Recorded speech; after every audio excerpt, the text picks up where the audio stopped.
Hello ladies and gents, welcome to another video. I paid £229 and 2 pence for a PlayStation 5 from eBay with apparently a no power issue.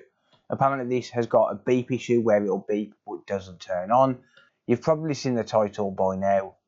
I did technically get myself in debt for this, but at the same time I technically didn't, and I'll show you that in a minute. But it is kind of clickbait. So anyone who knows how the YouTube payment system works knows that you don't technically get paid until around about the 24th of every month for last month's revenue. And basically, I knew I had money coming in, obviously, as I do every month from YouTube.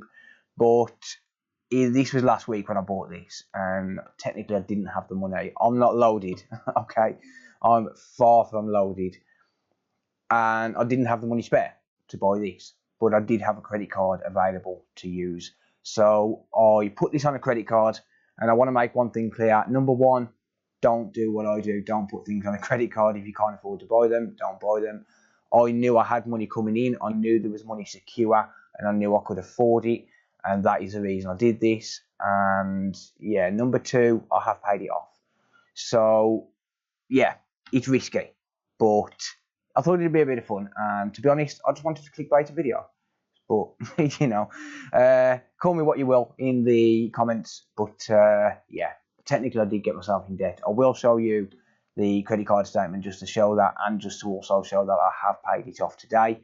Well, technically yesterday because it's 2 AM right now. But this turned up today, and I wanted to get to it straight away because I'm going to try and make my money back. And yeah, now's as good a time as ever. But with that being said, if you are new to the channel and you like this type of content, then I would really appreciate it if you hit subscribe and turn on the bell notifications, and that way you don't miss any future videos.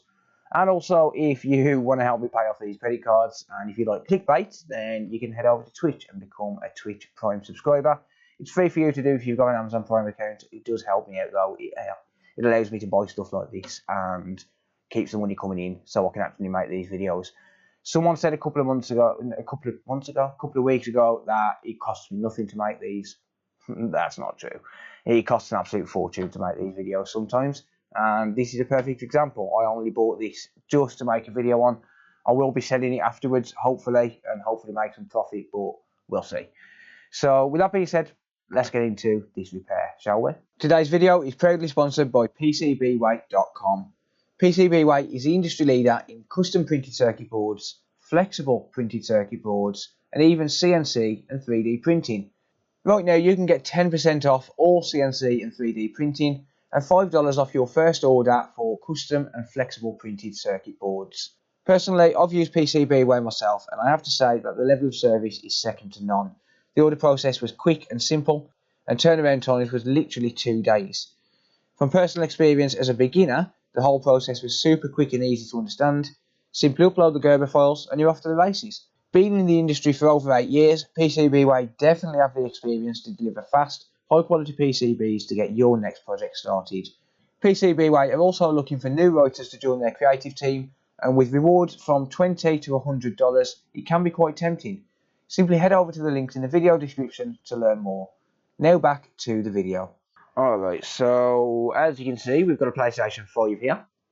And like I said, I want to give you some clarification here, and I just want to show you that number one, I did actually put it on a credit card, but number two, more importantly, that I have paid it off and that I'm no longer in debt. I don't want people to think that I'm in any kind of financial difficulty or anything like that, because that's not the case. But, you know, like I said, I thought it'd make a fun clickbait title. So I've got a credit card with a company called BIP, and it's got a £450 limit on it. And as you can see, available to spend is $440. If we go to my transactions here, you'll see that I did actually buy it from a credit card. So £229 and 2 pence. I'll leave a screenshot up in the right hand side here right now and just show you the eBay listing. I did put this on a credit card, but like I said, I was fully aware that I had money coming in within 4 or 5 days that I could allocate to YouTube videos. It's kind of calculated risks, and I do make a lot of calculated risks. I work out based on my previous month's earnings, and I'll basically allocate a certain amount, something like around about 30 to 40% of what I actually earn. And the reason for that is because I do have income from other sources, such as the repair business. So I can afford to allocate a little bit of money to YouTube every month, and I do resell a lot of the stuff that I actually buy. So basically, the money comes back to me, and it ends up in a cycle. I'm not really risking much because £229, I'll make that back on the power supply. I'd get £100 for the power supply, and in fact, I actually bought one a couple of days ago for the £100.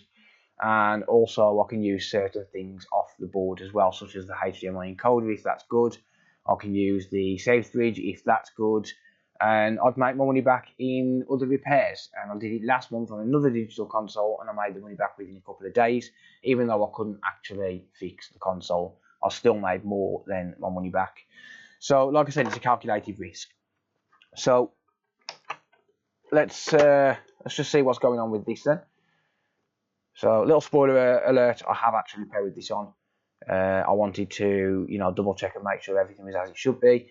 But basically what's happening with this is you press the power button and it appears completely dead. That is for around about 30 seconds. And I've seen this before. I've seen it quite a few times actually. And there you go. So you hear a beep there after, 20, 30 seconds and nothing happens. So no lights, no power, nothing. So let's just have a look at the description real quick, because it's been a while since I actually read it. So let's just see what the listing actually said. There we go, £229.02 with the postage.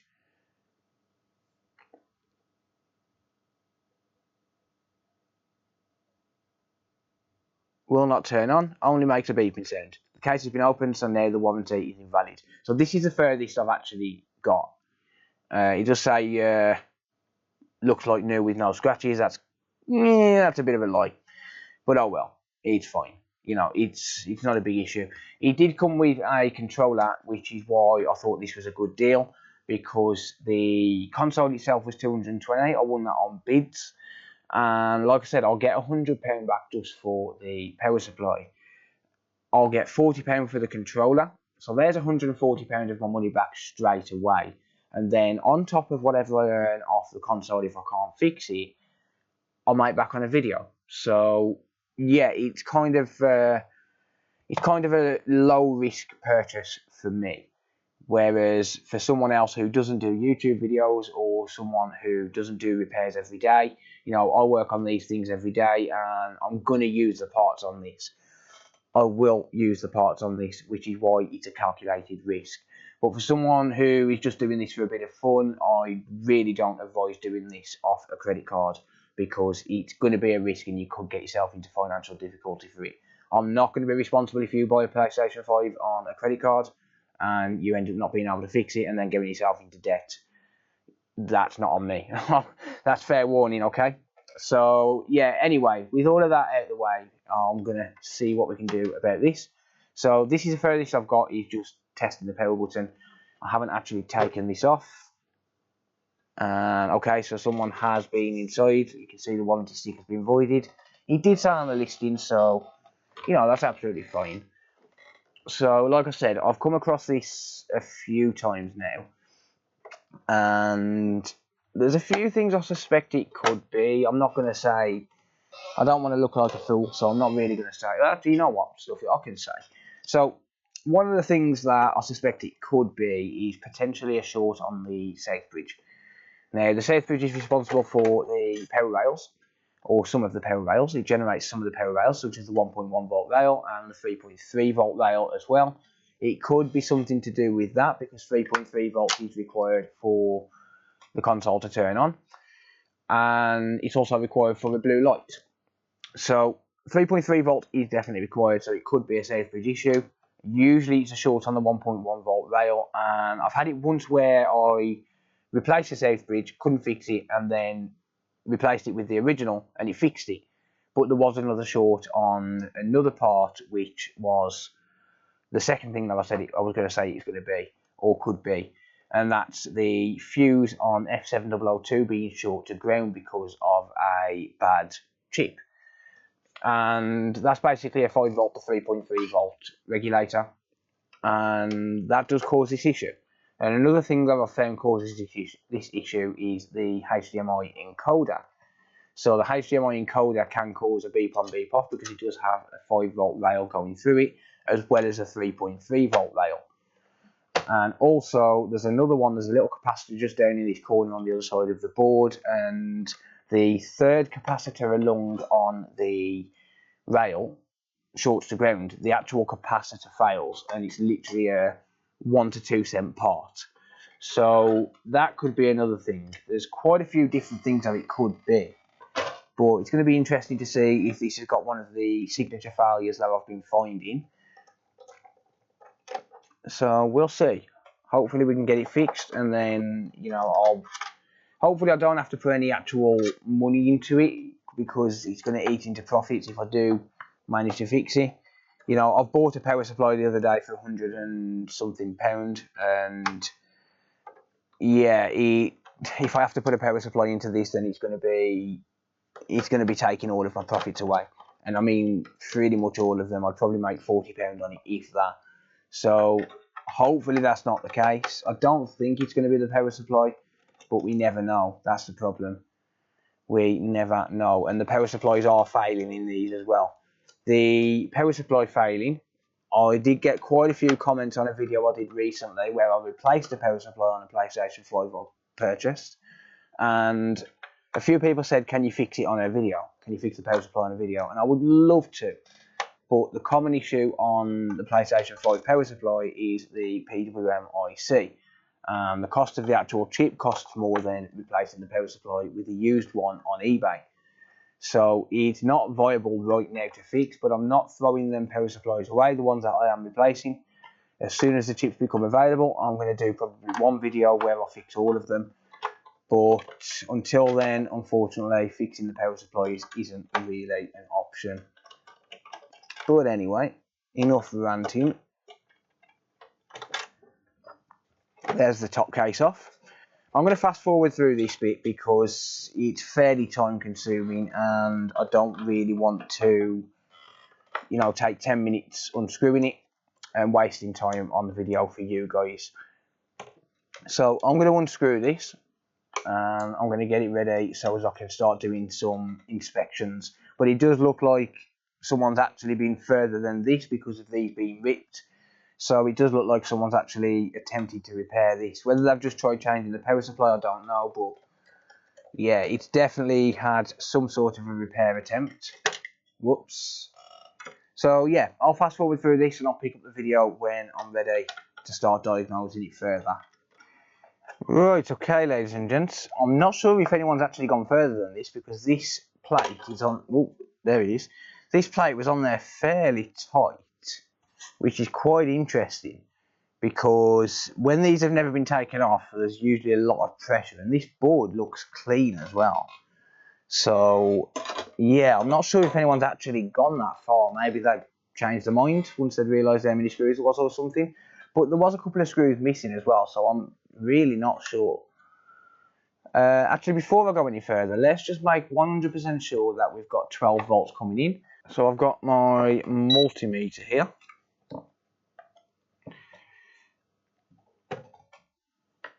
So let's just see if we've got 12 volts in. Let's do a couple of tests for voltage.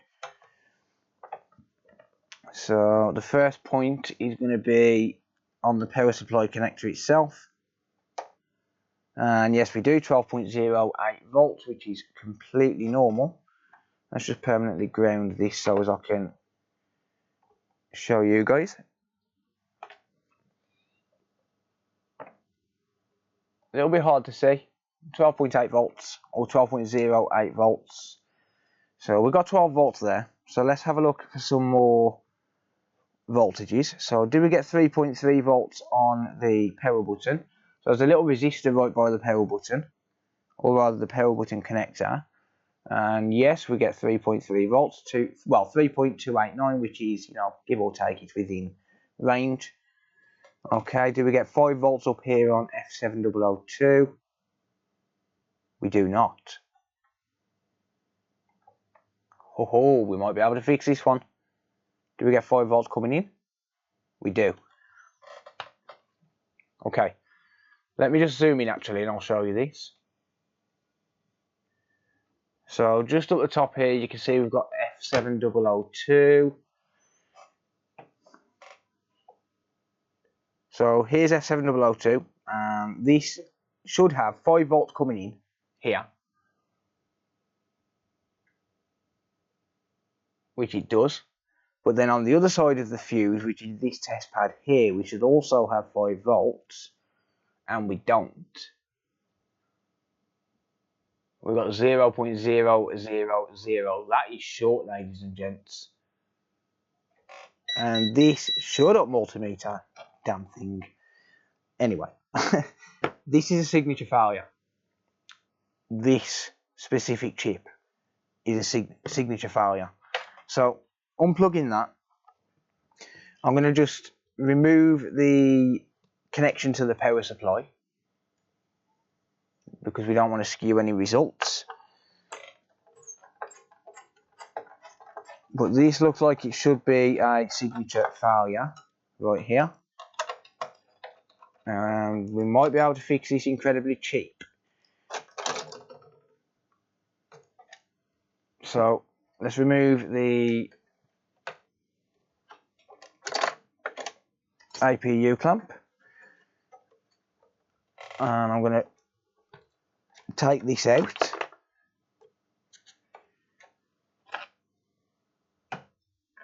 I hate these ribbons. There we go. I'm going to get the board out if I can. Pop goes the weasel. Okay, we've still got the liquid metal intact, and we also have the foam there. Excellent. Let's move this out of the way.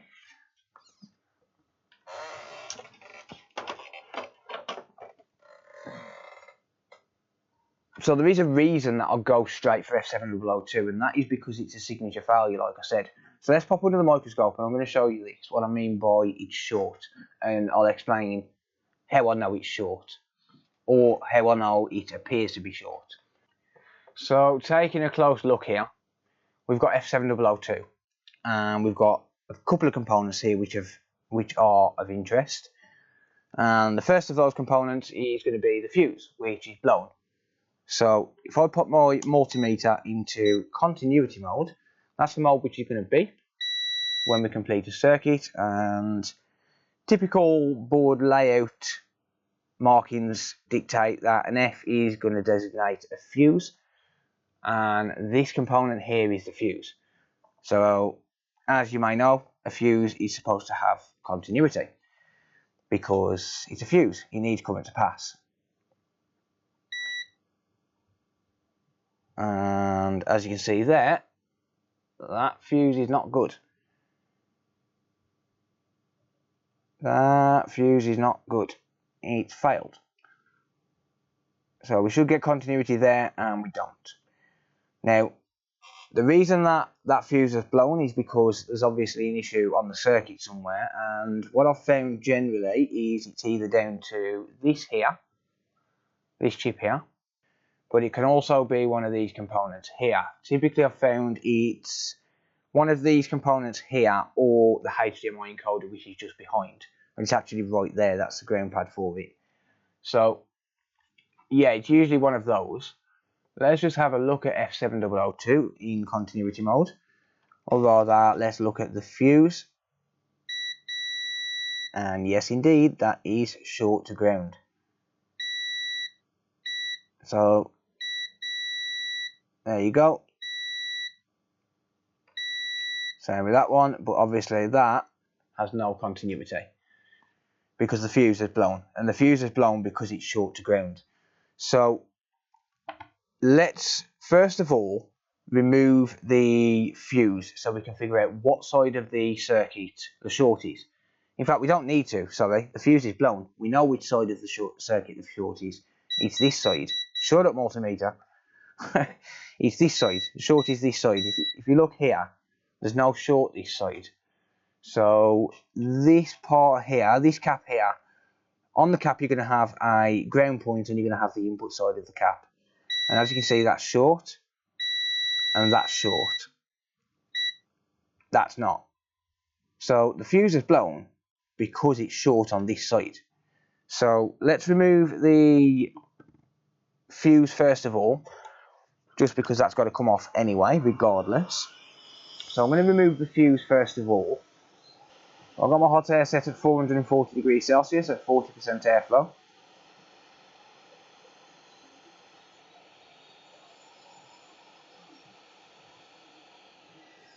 And there we go. So the fuse is gone.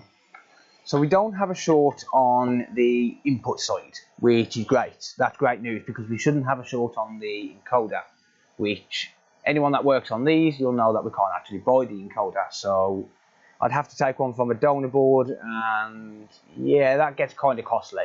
So just to put it into context, I charge £160 right now for a HDMI encoder repair on the PS5 because we can't buy them, and I have to get a donor board, which is fairly expensive, to be able to get the chip. So yeah, I'd rather not use it on a console that I'm buying to fix up and sell, if that makes sense, because it kind of really does eat into my potential profit margins. So we know we have a short. The problem is we don't actually know where. So I'm going to use something called voltage injection. Voltage injection, what it's going to do is it's going to force power through the circuit. And I'm only going to inject 1 volt because if it's short to any other rail, then I don't want it to cause any further damage. So I'm only going to inject 1 volt, and I'm going to use my thermal camera to try and pick up where the short is. So when you've got a lot of current running through, or when you've got a shorty component, generally the shorty component is going to get hot. So basically what that means is we can use a thermal camera to be able to pick up the short. So I'm going to do that. So I've got a Flare 1 thermal camera, and I'm going to connect that up to my phone. So let's hook that onto there. This is a USB-C Flare 1 thermal camera, and I'm going to turn that on. There we go, beautiful. And let's load up the Flare software, just like that. Now what I'm going to do is I'm going to ground the connection just by hanging that over there, and just short that out to ground, make sure it's actually got a ground point on it, and it does. So we've got a connection to ground, and my wires are a little bit tangled. There we go, perfect. Still grounded, excellent. So I've got my bench power supply set up, and the bench power supply is set to 1 volt. I haven't limited the current because I want this to get as hot as it possibly can on that one specific component. So I am going to hit record on the thermal camera, and I'll show it on the screen just so as you guys can see it. It's still got a little bit of heat in the board around here, which is, you know, I've just taken that fuse off, which is fine. So I do need it to cool down a little bit. I'm going to help speed that process up a little by just spraying some IPA around there. Doesn't really matter, isopropyl alcohol, it's not going to hurt the board. And there we go, that's a little bit better now. Is it lower temperature? Yep, it's a lower temperature than my hand, which is cool. Okay, so on the shorted side of F7002, I'm going to inject 1 volt. I'm going to focus mainly around this area. And there we go. Can you see that? I think we have a short.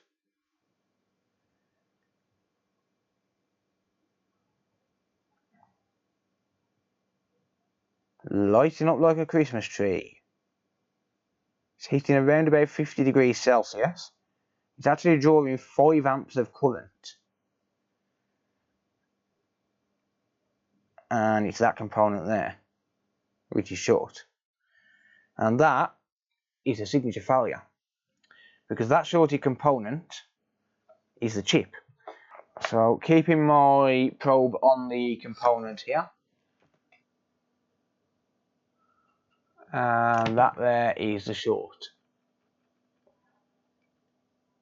I think it's actually, is that cracked?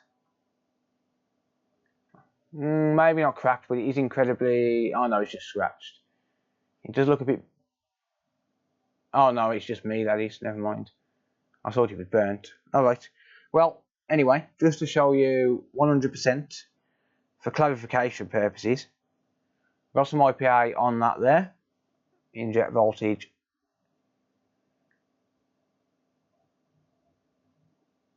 Right there, and let's ground it now.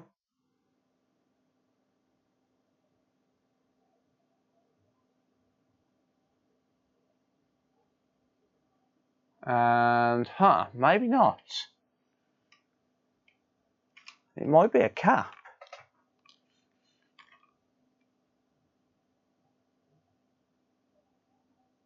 Is it the cap?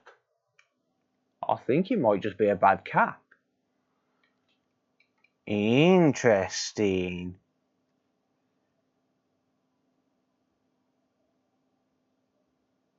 I think it might be the cap. It could still be the chip. The thermal camera was pointing to the chip, but I think it's the cap. So that's why I always get clarification, because I think that might be the cap. So let's remove the cap, shall we?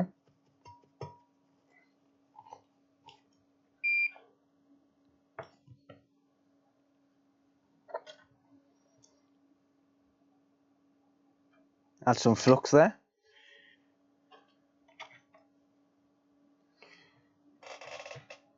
And let's waste a little bit of low melt solder.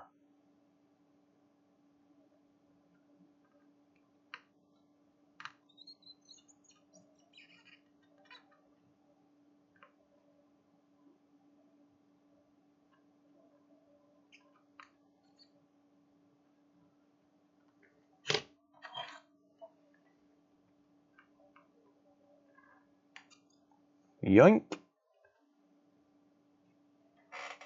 Well, that was easy enough, wasn't it? That was nice and simple.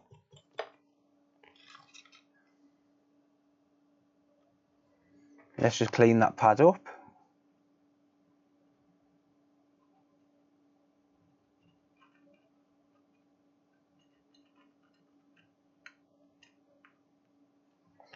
There we go.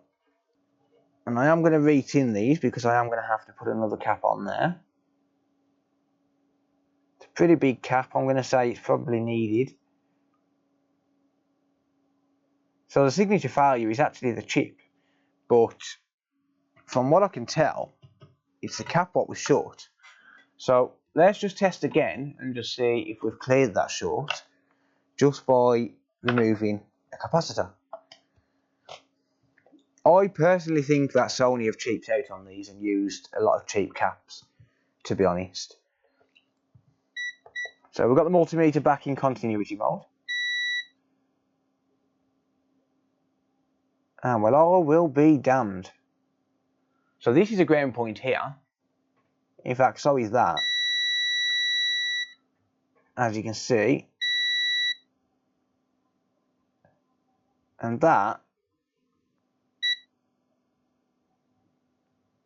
is no longer short. Well, that is going to be pretty sweet. If that's the case, that is going to be pretty sweet if that's all that's wrong with this. So I'm going to use a donor board.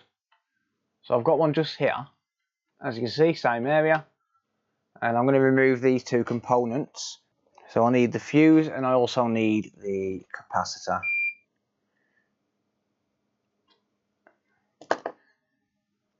The fuse, I believe, is actually the same fuse as the Destroy fuse on the PS4 Slim.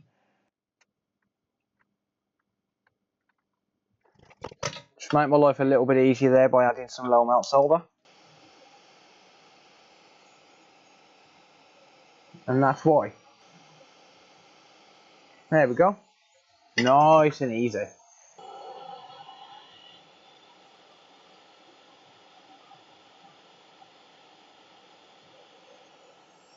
Okay, so there's the fuse. And there's the cap. I am going to have to clean those away. And the reason for that is because I don't want to leave the low melt solder there. It was just easier to do it that way. Damn it.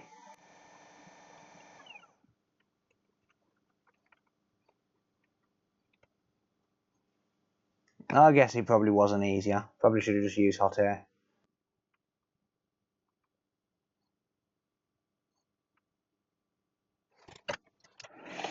Okie dokie. Let's just flow them into place.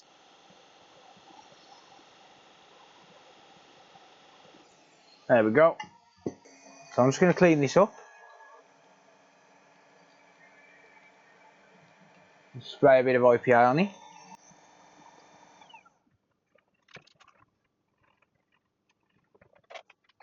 And there we go.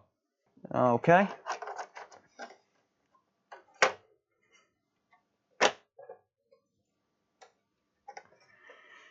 Let's just pop a few things in. So I'll pop that in there.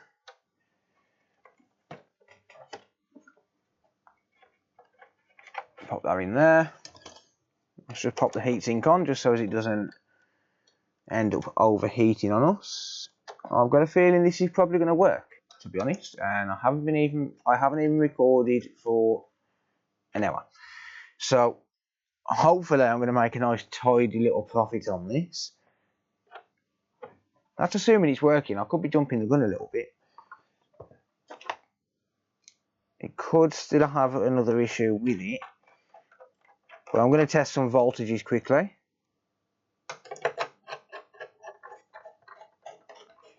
Just see if we get 5 volts back where that fuse is. And yeah, we'll see. We shall see. So multimeter in voltage mode once again. I've just knocked a load of stuff off the desk. And let's ground it. 12 volts. Beautiful. 5 volts. Beautiful. 5 volts on the other side of the fuse. Yes, let's go. Do we get 3.3 volts here? Yes, we do. Is this going to turn on? Let's find out. You ready?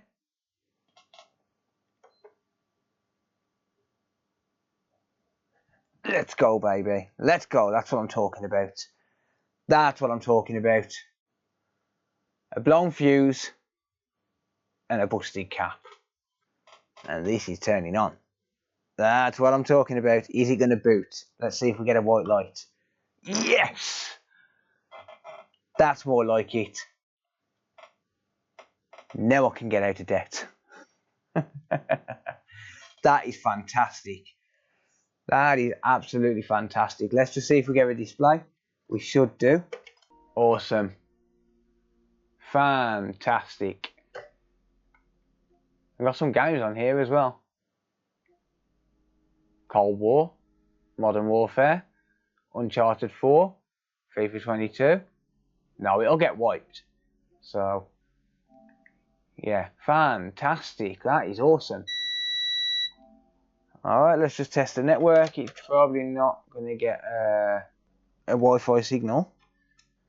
So I'm going to connect up the antennas. There is the Wi-Fi. And boom. There we go. All seems to be working. Fantastic. So one thing I do need to do is just make sure that the fan works. I do need to put this back together. And then I'm going to get this thing popped up on Facebook and things like that to sell. And yeah, absolutely brilliant. So just put that there temporarily. I'm just going to see if the fan spins, make sure that that works, and then we should be good to go. It doesn't appear to be banned or anything like that.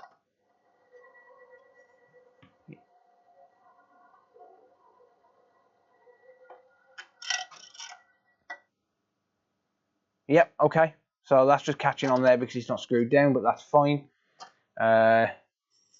Cool. I'm so happy right now. There we go. Another win. So yeah, I am so happy right now. This is an absolute win. Yeah, I used a little bit of clickbait, like I said in the video title, but you know, we've got to get them views somehow. Got to pay for this somehow. So yeah, I'm calling that an absolute win. I am super happy that I've managed to get another one working. Like I said, I can resell this now. I can make a little bit of money. Nice bit of profit. I've only been recording for an hour as well. Not even that, 56 minutes, and that's including all the messing around when I'm messing around with cameras, stuff like that. If I was doing this on my own, you're talking an hour total, and that's with putting it back together, and I can make probably £100 profit on this. So super happy. To the seller, because the seller did ask to send a link to the video when I'd actually repaired it. So to the seller, thank you for being honest in the listing. I really appreciate it. And yeah, I'll keep an eye on your listings just in case there's anything else that you have for sale in the future. So big thank you to the seller for actually being honest. It's a rare thing to see these days. But the seller did appear to be honest and told the truth in the listing, which is absolutely fantastic. So that's going to be for this video. Thank you very much for watching. Let me know what you think down in the comments down below. I always do my best to read all comments and reply to as many as I can. And I do enjoy reading what you guys think as well. We're so close to 50,000 subscribers right now, and I want to say a massive thank you for that as well, because the last 18 months or so has been an incredible journey on YouTube, and it feeds my family. Genuinely, it feeds my family, so I really do appreciate it. Yeah, thank you all. We're so close to 50,000. I can't wait to actually get to 100,000 subscribers as well, so I can get that nice plaque. So that is a goal for this year, if I can. But yeah, thank you all for watching. I really do appreciate it, and I appreciate the support, like I said. If you are new to the channel and you like this type of content, I would really appreciate it if you hit subscribe and turn on the bell notifications as well. It doesn't cost you anything to do, just to press that little red button and give the video a thumbs up if you enjoyed it as well. Like I said, you can become a Twitch Prime subscriber, which is free for you to do, but it does support me. It helps me to continue being able to afford to actually do this sort of stuff and to actually be able to, you know, buy this sort of thing to make videos and stuff like that for entertainment. So hopefully you enjoy it. And, you know, if you do enjoy it and you want to support me, then you can do so for free. There's also a link in the video description to Patreon, so if you want to support me over on Patreon, you can. Or you can become a channel member as well by clicking on the join button below the video. Or you can donate directly using donation link in the video description as well. If you do want to organise a repair, then I do offer repair services as well. So if you've got an issue similar to this, or you've got another issue with a different device, feel free to get in touch. There's a website in the video description, and I'll do my best to help. But with that being said, that is going to be for this video. Thank you very much for watching, and until next time, I'll see you later. Bye for now.